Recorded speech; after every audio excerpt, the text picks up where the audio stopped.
Hey, hey, hey! Welcome to my cozy corner of the internet. This is Nephilim VA bringing you the 27th chapter of Inheritance, written by A is for Amy 71 on AO3. Who needs therapy? Izuku needs therapy. Izuku is getting therapy. Woohoo! Will its therapist be a good egg or another cog in All for One's machine? We shall find out after the trigger warnings.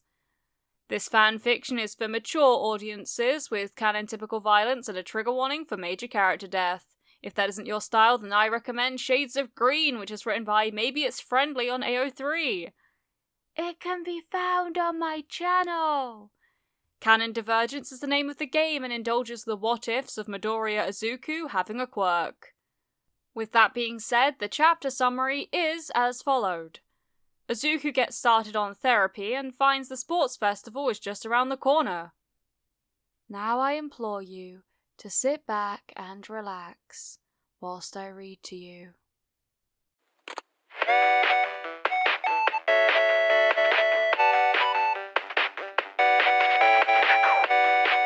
Chapter 27. The therapist was nice. It was a man named Fujimori Aoki, with literal flowers for hair, and it looked almost like he was wearing a very fancy swimming cap. The flowers appeared to be similar to lavender with its spiky peaks. It had a fragrance that was calming and not as feminine as one might expect. He had a sense of humour about his appearance, saying he hoped Izuku didn't have seasonal allergies, which Izuku appreciated. Izuku kind of wanted to ask if the flowers ever wilted when the man was dehydrated, or if he was bald in the winter. Maybe another time. The office was in a tall apartment building on the very top floor, which served as both the man's home and his office. Izuku's father waited in a small nook with comfortable chairs and a variety of magazines, walled off from the residential portion of the penthouse. The office itself was just a plain room with a desk with 2 chairs in front of it, a few plants and a spectacular view that overlooked the city and a little bit of the ocean in the distance. There were 4 chairs, set up like a small square, with each facing its diagonal partner. They all had a slightly different design to accommodate those who liked to sit up straight, those who preferred to lounge a bit, one that reclined, and one that cupped the person sitting in it, almost like an egg. Izuku wondered if it was sort of a test or indicator to what his personality was like, depending on which chair he chose. He tried to wait for Dr. Fujimori to take a seat first so he could just sit opposite, but that didn't work. "Take a seat anywhere you find comfortable," he said. Izuku took a seat in the egg-shaped chair, which encouraged him to lean backward, which felt too casual. He stood up almost immediately and went to the recliner, but didn't recline it. Fujimori seemed slightly amused, but said nothing about the change of seat. Once Izuku seemed settled, Fujimori took a seat opposite in the one Izuku thought would be for people like Ida, who would sit up straight. He was holding a file folder under a clipboard, but rested them on his lap and simply looked at Izuku calmly. "Today is going to be for getting to know each other a little better. Sometimes the first therapist you meet with isn't always the best one for you. It's important that you feel comfortable to speak freely and let go of some of your tension while you're here."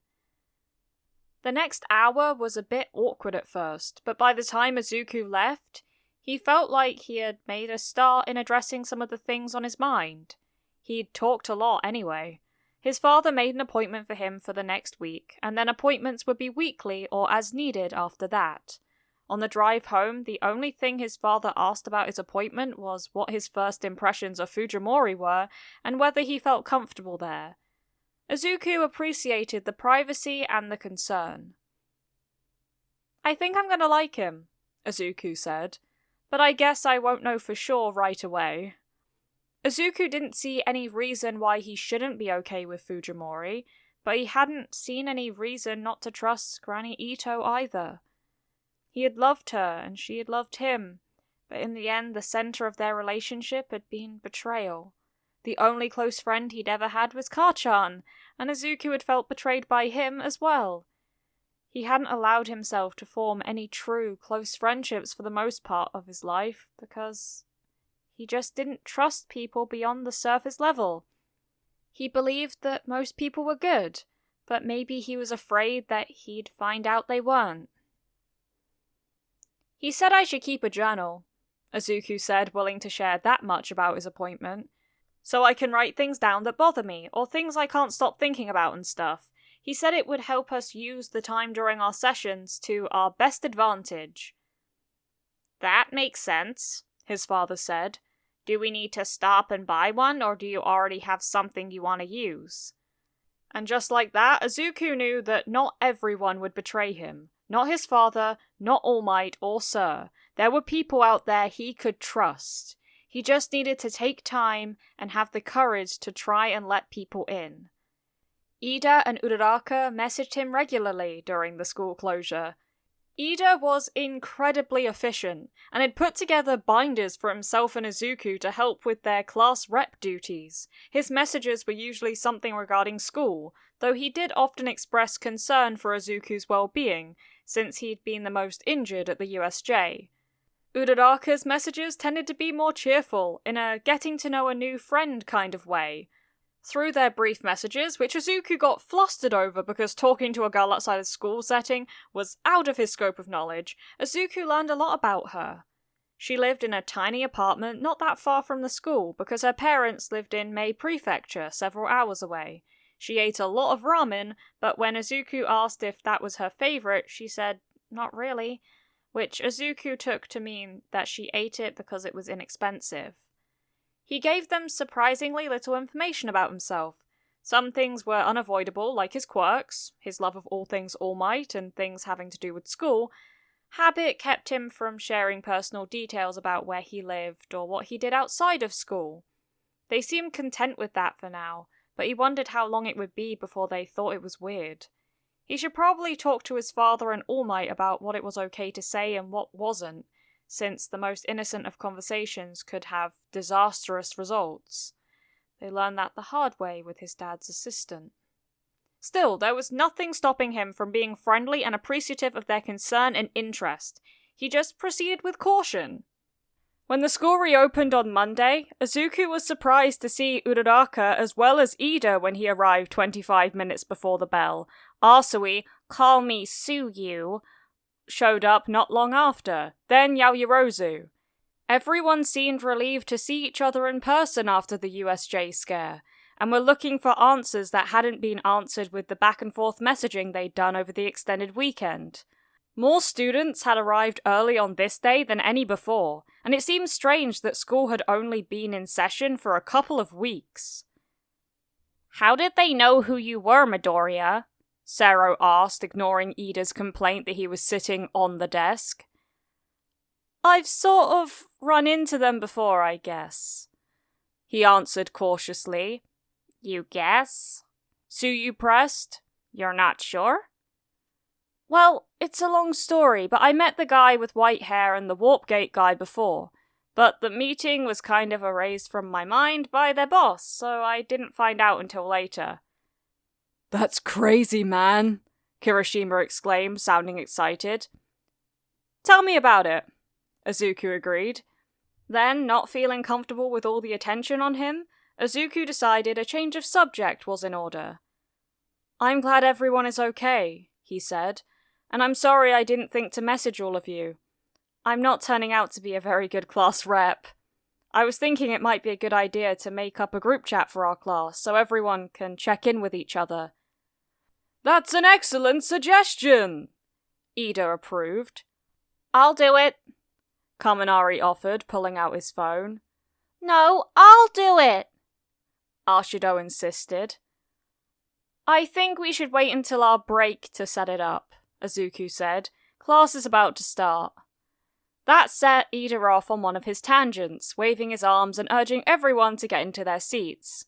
He blushed furiously when Ashido pointed out that he was the only one not in his seat, and quickly slid into his chair while they all laughed.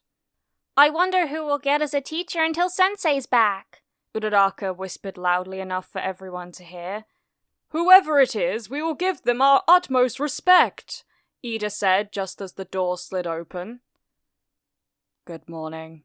Every jaw in the room dropped when Aizawa-sensei walked somewhat unsteadily into the room. It appeared he was covered head to toe in bandages, but was still wearing his hero costume. Both of his arms were wrapped and in slings, making Izuku wonder how he had even managed to open the door. His eyes were just barely visible through the slits in the bandages, but what he could see was as bloodshot as usual. I'm glad you're doing well, sir, Ida said loudly as their teacher stood behind the desk. You call that well? Uraraka asked incredulously. Sensei, are you sure you should be here? Tsuyu asked. You don't need to concern yourselves with me, Aizawa said tiredly. You all aren't through fighting. You mean... Izuku wondered if they were going to jump right into battle training again. No more villains! Mineta wailed from behind Izuku. Not more villains, Aizawa said. Worse. UA's sports festival is approaching. You'll be competing against other students in this school, including each other. Izuku drew a breath of relief, though he wondered why Aizawa would consider that worse than villains. They're still going to allow it to take place after the attack on the school? Yaoyorozu asked, sounding concerned. Izuku shared the sentiment, but the UA Sports Festival was huge. It was an event that drew national attention in, the way that the Olympics used to before quirks began manifesting all over the world. Apparently, the thinking behind this decision is that UA needs to show the world that its safety and crisis management protocols are sound. There will be 5 times the police presence than usual to ease concerns, but that's not your biggest problem.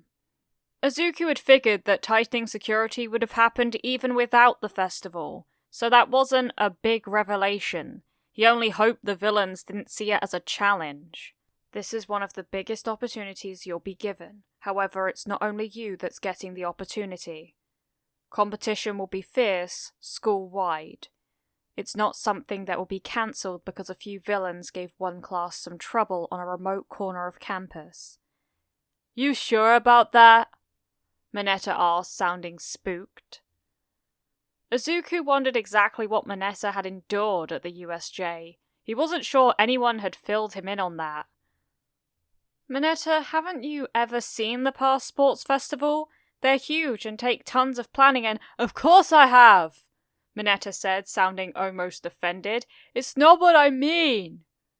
The entire country gets whipped into a frenzy over this, Aizawa pointed out. It's a huge undertaking that not only the hero departments participate in. The nation's top heroes will be watching, Yaoyorozu pointed out. Most of them as scouts. That started a quiet murmuring among a lot of the students, who were excited by the prospect of getting noticed this early in their high school career. They'll be looking for potential sidekicks, Kaminari enthused. Yeah, but some get picked up and stay sidekicks, never going pro. That'll probably be you, drooly boy, Jiro told him, sounding annoyed. Hey, what did I ever do to you? Kaminari said plaintively. Izuku observed this with raised eyebrows, reminding himself to keep an eye out for Jiro's sharp tongue. It goes without saying what valuable experience and training as well as popularity you'll get if you get picked up by a big-name hero. This is a chance that happens once a year, so you get 3 sports festivals to make an impression. It's time to show them what you're made of, and earn futures for yourselves. Aizawa told them with more zeal than he usually put into his speeches. If you're hoping to be heroes, this is the event you can't afford to screw up. Present Mike launched himself through the door at that point and said in English, "Good morning, class!" He wasn't as loud as usual, and his eyes seemed to have dark smudges under them, but Izuku could tell he was doing his best to be cheerful. He also didn't miss that Present Mike put a hand briefly on Aizawa's shoulder and asked him how he was feeling. From some of the gossip he'd heard in the cafeteria, it appeared that Aizawa and Mike had been students at UA at the same time and were old friends. It seemed like a strange pairing to Izuku, but they did often say that opposites attract. The morning classes dragged by, with everyone's mind on the announcement of the sports festival instead of English, math, and modern literature. As soon as the door closed behind Cementos, the room burst into excited chatter. "I'm so freaking pumped about this," Kirishima declared, hardening his hands and pounding his fists together. "If we show what we're about, it's a big step towards going pro." They all moved toward the door to head for the cafeteria. "Everyone's sure excited," Izuku said to Ida as they followed the crowd. "Aren't you?" Ida demanded, seeming more uptight than ever. "This is an excellent opportunity to earn a spot among the ranks of heroes. Of course we'd be in high spirits." Uraraka was even more charged up than Ida, or even Kirishima. "Let's go all out on this," she said fervently, her face carved into hard lines of determination. The others all turned to stare at her uncharacteristic mood swing. "Everyone, I'm gonna crush this," she declared, sounding almost angry about it. Her hands were fisted and she pumped the air, encouraging the others to join in. "Plus Ultra!" "So," Izuku asked, hoping he sounded casual as they fell into step with Ida and Uraraka. "What made you guys decide to be heroes?" "Money," Uraraka said without hesitation. "Money?" both Izuku and Ida asked in unison. I know, Uraraka said, looking embarrassed. "It's super crass. It's just... my parents run a construction company that hasn't been doing so well for a really long time, so money's always been tight. They've worked so hard and don't have anything to show for it, you know? I want to give them a more comfortable life, and live comfortably myself too." Izuku felt ashamed at his initial reaction of outrage to her reason for becoming a hero. He had already suspected that she was living as cheaply as possible from the messages they'd exchanged. There was nothing wrong with wanting a better life for yourself, and that went double for wanting it for others. That was kind of heroism in itself, wasn't it? "I don't see anything wrong with that," Ida said reasonably, "though I think you'll work harder to achieve your goal than in most other jobs. It will likely happen faster with hero work." "Thanks. I'm not sure about Midoriya, but I'm pretty sure you grew up as a rich boy, didn't you, Ida?" Izuku had the same suspicion, and even a reason besides the obvious because of his fascination with heroes. He nodded at Uraraka's supposition, even as Ida's shoulders slumped. I have tried to change my formal way of speaking, but I'm afraid I have slipped far too many times to be convincing." Izuku smothered a grin at the idea that Ida had actually been trying to be more casual. If he was truly making an effort, what had he been like before? Either way, he had failed miserably, and Izuku found that hilarious. "Your family is the one that founded the Edaton Agency, isn't it?" Izuku asked.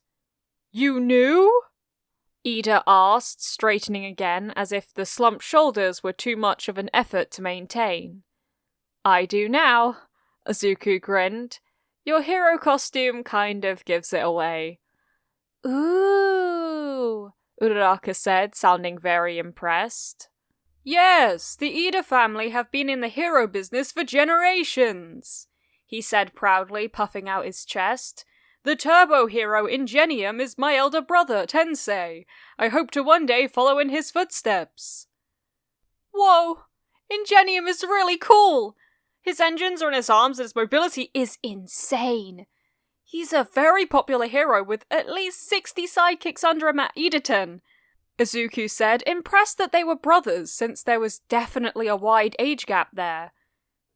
Ida seemed to soak in the praise, a wide, proud smile on his face. What about you, Midoriya? Uraraka asked. What makes you want to be a hero? Is it because you have so many quirks that are good for it? It does seem like a natural choice, Ida agreed. Well, I lost my mum in a villain attack when I was little, and I just want to save people and scare the bad guys away from committing crimes. Just like All Might does, Izuku said sheepishly. I know I've got a long way to go, and All Might is the best in the world, but... A very worthy goal! Ida approved. I'm so sorry about your mom, Uraraka said, covering her mouth in horror. Thank you, Izuku said sincerely. Hers was the first quirk I inherited. She was protecting me when she died. It sounds like she was quite a hero herself, Ida said softly. I'm sorry you lost her. Izuku nodded, sorry to have made things awkward. Instead, he resumed walking towards the cafeteria. Uraraka started to change the subject when Ka-chan appeared and said he wanted to talk to Deku alone. Ida and Uraraka stepped in front of Izuku to block the other boy, but Izuku stopped them from doing anything further. It's okay, guys. You can go on ahead and I'll try to catch up. If you're sure, Ida said, managing to sound like he suspected Ka-chan of plotting murder. It's fine, really, Izuku assured them. Get lost, Four Eyes, Ka-chan growled, making Izuku sigh. What is it? Izuku asked once his friends had moved into the cafeteria. What really went down at the USJ? He demanded without preamble. There's all sorts of rumors flying around, but they aren't telling anyone anything. If they aren't telling you, then maybe they don't want you to know. Izuku asked, knowing he was being petty, but not managing to care. Look, I'm going to be taking my place back in that class next week, and I have the right to know what I'm missing out on, Ka-chan said boldly. Then I can fill you in when you're back in class, Izuku said coolly, if you're back in class. It didn't really seem like Ka-chan's attitude had changed much in the short amount of time he'd been relegated to the general studies course. I'll be back all right. I've been training my arse off, Ka-chan claimed. You do get that this was never about your skills, right? Please tell me you understand that much, Izuku pleaded, unable to believe Ka-chan was that dense. I know that, Ka-chan growled with a huff. But that isn't going to help me win the sports festival, is it? Izuku hoped he meant that. He'd looked into the rules about it, and the situation the loophole was designed for was for kids who didn't perform well in the entrance exams for some reason, but who still made it onto one of the other courses. If they wanted to get moved up to the hero course, it was a possibility to be so impressive that they couldn't deny that you deserved a spot. Izuku wasn't sure how performing well in the sports festival was going to teach Ka-chan anything he needed to know about being a decent human being. Well, good luck then, Izuku said awkwardly. See you around. You're seriously not going to tell me about the USJ? Not right now, Izuku said. Is everything all right, boys? All Might asked, peering around the corner at them. Fine, All Might, Izuku assured him with a little wave. Just talking. I'd like to have a talk with you myself when you finish chatting with Bakugo-kun, if you wouldn't mind, All Might asked. We're done here, I guess, Ka-chan said. He turned on his heel and disappeared into the crowded cafeteria, leaving Izuku alone with All Might waiting. Should I grab my lunch first? Izuku asked him. No worries, I'll feed you. The teachers get a special menu, All Might said cheerfully. Izuku shrugged and followed All Might to a small lounge, where he instantly deflated into his skinnier form. True to his word, there was a tray on the coffee table in the middle of a grouping of seats, and All Might gestured for Izuku to sit and eat. What is this about, All Might? Izuku asked, accepting the cup of tea he was handed. Mostly it's about the sports festival, All Might said, nudging the tray when Izuku didn't immediately start eating. I can't believe it's already here, Izuku said, picking up a bowl of rice with sliced beef layered on top. Well, yes, it's a good thing. In spite of the security risk, All Might said. The amount of time that I can hold my hero form is down to about 50 minutes. 50 minutes! Izuku practically shouted in disbelief. But it was just 3 hours before I thought that, Nomu. All Might supplied. Yes. I'm so... Izuku started to apologize, looking at his knees in shame. Don't apologize, All Might interrupted. He had a small coughing fit that left flecks of blood in his chin. You're so much like me in that regard, All Might told him. But this isn't your fault. We knew it was going to happen sooner or later. And this just sped up the process. That's why I passed One for All to you. You're my successor. If I was better at using it, maybe I could have beat that Nomu. And you wouldn't have had to fight it at all, Izuku said glumly. There's no time for maybe right now, All Might told him firmly. To be honest, you probably saved my life. If you hadn't joined the fight when you did, I'm not sure if I could have taken him out. I was in real trouble there. Izuku didn't like to think about it, since it was likely his blow that had killed the monstrous Nomu. What I want to talk about right now is the sports festival. Do you have a plan? Not really, besides trying to win, Izuku admitted. It's hard to plan for something when you don't know what's coming. That's true, All Might said, but I have faith in you. I'm not sure what they have planned, but I wouldn't tell you even if I did. You have to earn this by yourself. Izuku nodded and ate as he listened.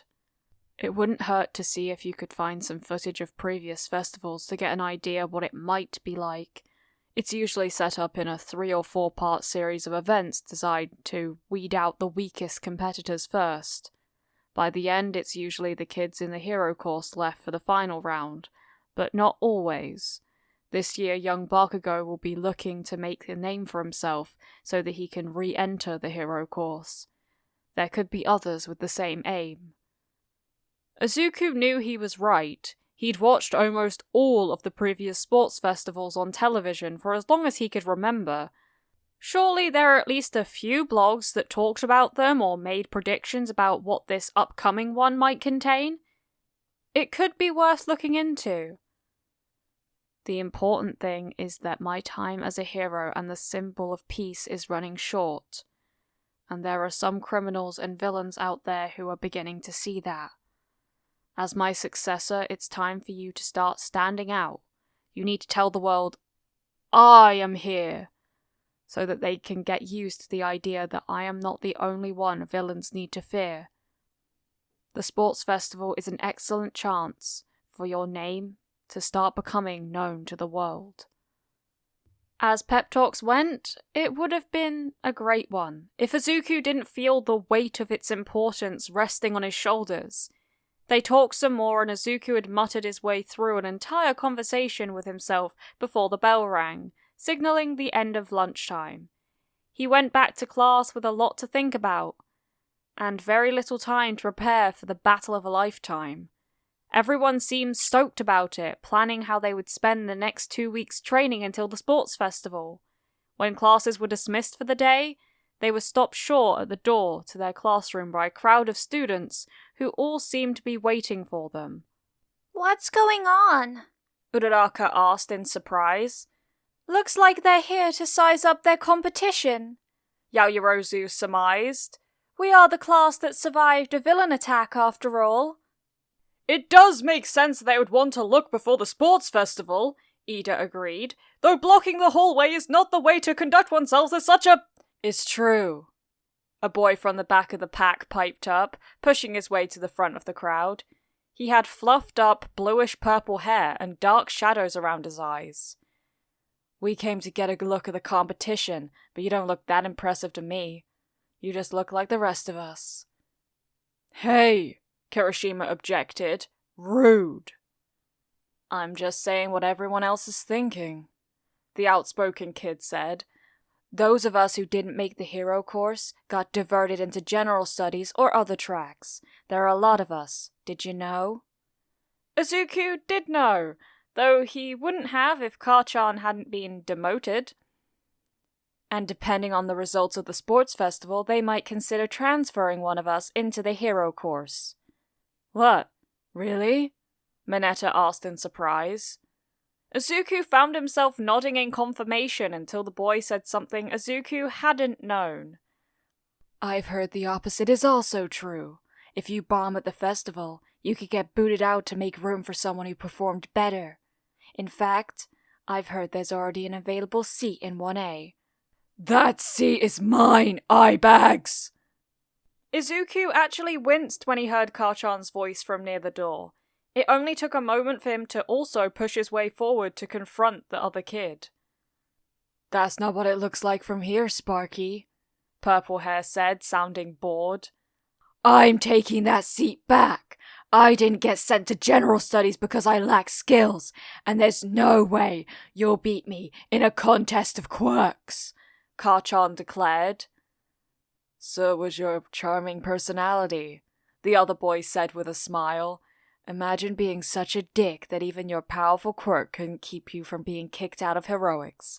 And I've met some really grouchy and unapproachable pros, so that's saying something." Izuku bit his lip. The kid had a point, but it seemed cruel to point it out in a crowd. "He really does know Bakugo," Zero muttered to no one in particular. Just as Kachan's temper was about to explode through his palms, the door to the classroom next door burst open. "Hey, hey, hey!" a kid with silvery hair and crazy long silver eyelashes said, seeing everyone gathered around. "I heard you guys thought some villains and I came out to find out more, but all I can see is this arrogant jerk. You'd better not be making the hero department look bad." "Wait a minute, Tetsu-kun!" came another loud voice. It wasn't hard to see who was speaking since he was so tall. Izuku grinned when he saw Yoarashi looking over the tops of most people's heads. "I'm pretty sure that's the kid that got kicked out of 1A, Yoarashi said bluntly. "And there's Midoriya! He'll tell us about the villains." Izuku mentally sighed as all eyes turned to him for a moment. Thankfully, Sekijiro-sensei, also known as pro-hero Vlad King, came out to see what the fuss was about. "Everyone needs to clear out of here," he said loudly, "unless you all want detention deep cleaning the sweat out of the mats in the gymnasium." That was enough to get most of the students to make a hasty departure. Izuku quickly wrote his email address and phone number down and passed it to Yoarashi when they met in the hall. Then he said goodbye to his friends and went to catch a ride home with All Might. Thank you so much for watching this video. I appreciate all the support you've given me. I like this therapist guy, and I love Shinso, but I wonder how the sports festival will go. It seems like 1A is already beginning to become like a family, which gives me all the warm and fuzzies despite the cold weather here. I sincerely hope you have all had an amazing week and that you are able to have some time to relax and de-stress.